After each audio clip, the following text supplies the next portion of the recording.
اور گزری ہوئی صورت کے انتہا کہ باہمی اس کی اناٹومی فزیالوجی اس کے جوڑ ذکر کیے جائیں تو پھر پتہ چلتا ہے کہ یہ جاتے جاتے قرآن مجید جمع نہیں ہوا. بہت سارے ضابطوں کو مد نظر رکھ کر کے جوڑنے والوں نے جوڑا. اس میں قیامت کا تصور آ گیا کہ نہیں آ گیا؟ فَإِذَا جَاءَ أَجَلُهُمْ، جب ان کا وقت آ گیا، فَإِنَّ اللَّهَ كَانَ بِعِبَادِهِ بَصِيرًا، اللہ اپنے بندوں کو خوب جانتا ہے. قیامت کا تصور ملتا ہے نا گزری ہوئی صورت کے اختتام پر. اب اگلی صورت کا ذکر کرتے وقت اس بات کو موضوع گفتگو بنا لینا کہ جو پچھلی صورت میں چھوڑا ہے، معلوم ہوا کہ یہ وہ بنیاد ہے کہ جس بنیاد پر اعلیٰ حضرت نے کہا میں نثار تیرے کلام پر. ایک مرتبہ علماء کرام کی ضیافت طبع کے لیے انتہائی ادب سے یہ بات عرض کروں گا. اعلیٰ حضرت نے کلام باری تعالیٰ کا نام نہیں لیا. ٹھیک ہے، یہ کیوں کہا میں نثار تیرے کلام؟ سوال ہے کمال، واہ ماشاءاللہ. یہ بات سمجھ گیا کہ نہیں؟ حضرت امام جلال السیوطی رحمۃ اللہ علیہ نے ایک کتاب لکھی ہے جس کا نام ہے ترتیب سور، صورتوں کی ترتیب. اس میں لکھا ہے کہ آیتوں کی ترتیب تو سرکار نے دی ہے. آیت نمبر اتنا، آیت نمبر اتنا، آیت نمبر اتنا، فلاں آیت کے پیچھے لگاؤ، فلاں آیت کے پیچھے لگاؤ. اور امام بقائی نے 32 جلدوں کی ایک کتاب لکھی ہے الاستذکار. اس کے اندر یہی موضوع ہے، پورے قرآن مجید صورتوں اور آیتوں کے باہمی ربط پر گفتگو ہے.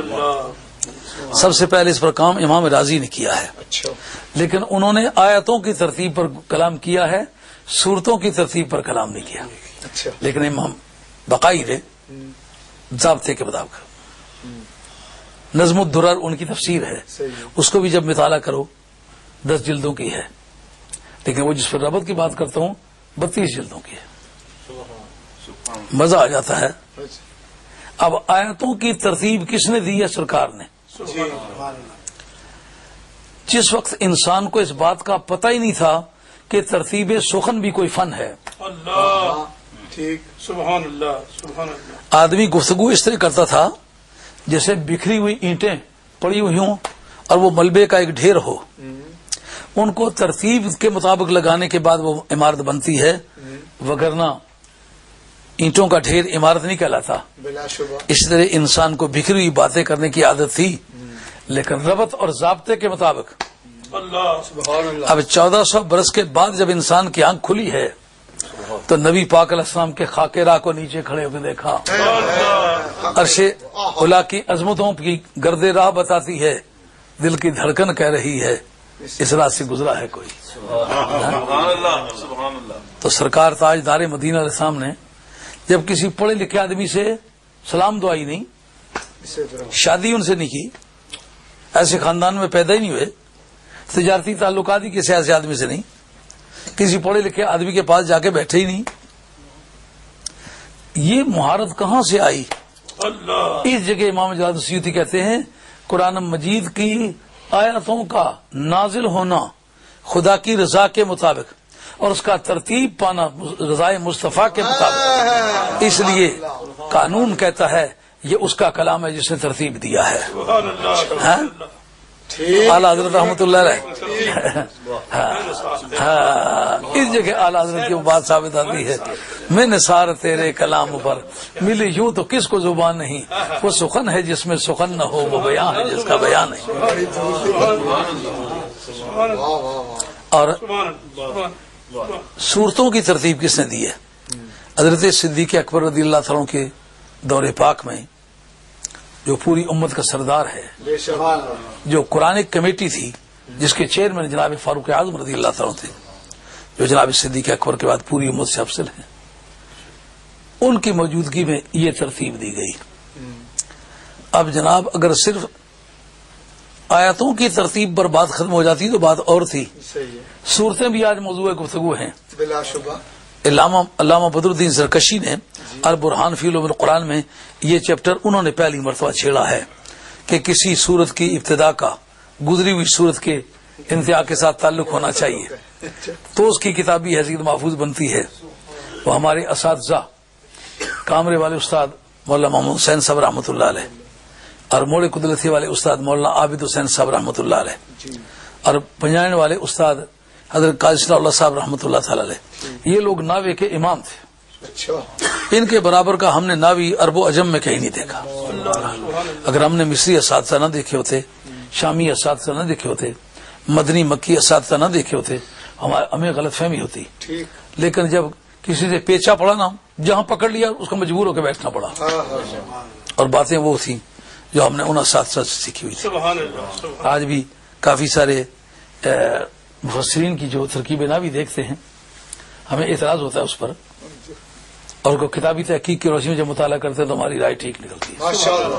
میں چند مقامات جب آپ تشریف لائیں گے آپ کو بتلاؤں گا. یہ فلاں فلاں بزرگ ہیں اور غیر ملکی تعلیم یافتہ ہیں، عربی زبان پر بے پناہ قدرت ہے، مگر قواعد ہے.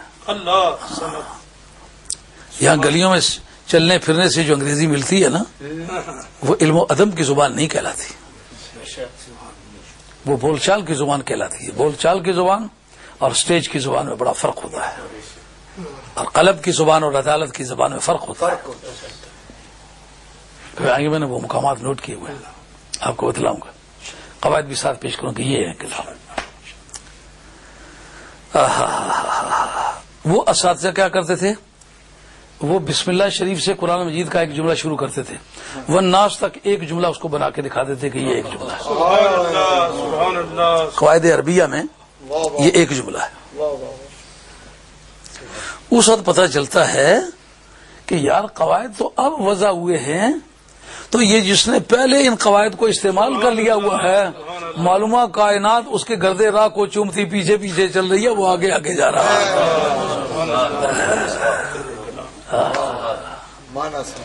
یہ صورتوں کو جوڑنے کا کام صدیق اکبر رضی اللہ عنہ، فاروق اعظم اور آپ کی قرآن کمیٹی نے کیا ہے. اس کا مطلب یہ ہے ان کا ذوق اتنا سلیم تھا کہ بارگاہ رسالت میں بیٹھ بیٹھ کے رانجا رانجا کر دینی میں آپ ہی رانجا رانجا مینو آنکھوں تھی دو ہیر نہ آنکھوں کوئی رانجے بچ سما محمد چھٹی جادو. یعنی اپنی ہستیاں کھو بیٹھے اور سرکار دو عالم الاسلام کا روپ دھار لیا. آج صورتوں کے ربط پر کوئی شخص معترض ہونے میں کامیاب نہیں ہو سکا.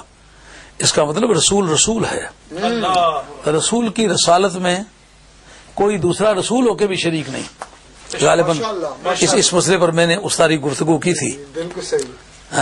تلک آیات اللہ نتلوها علیک بالحق وانک لمن المرسلین. میں نے کہا وہ سارے باقی بھی رسول ہیں، سرکار بھی رسول ہیں، مگر وہ رسول ہو کر عظمت مصطفیٰ میں وہ شریک نہیں ہے. یاد آ رہی ہے؟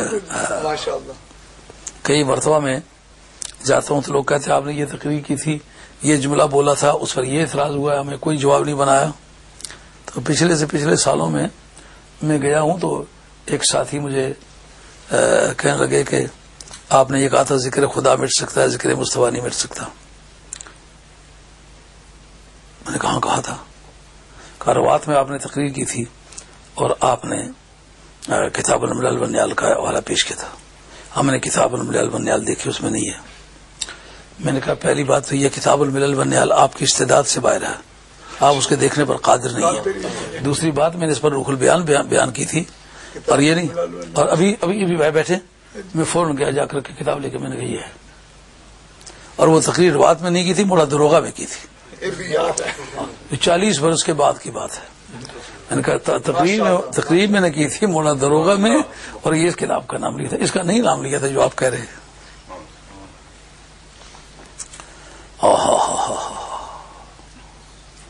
اس لیے یہ بات آپ کے ذہن میں دوبارہ اس لیے لایا ہوں کہ آپ یاد رکھیں کہ رسول ہو کر یہ کہنے کی پوزیشن میں نہ ہوں کہ میں مثل مصطفیٰ ہوں. تو ایک مولوی صاحب صرف داڑھی کے زور پر یہ کیوں کہتے ہیں مثل مصطفیٰ ہوں؟ سمجھ آئی یہ بات؟ اب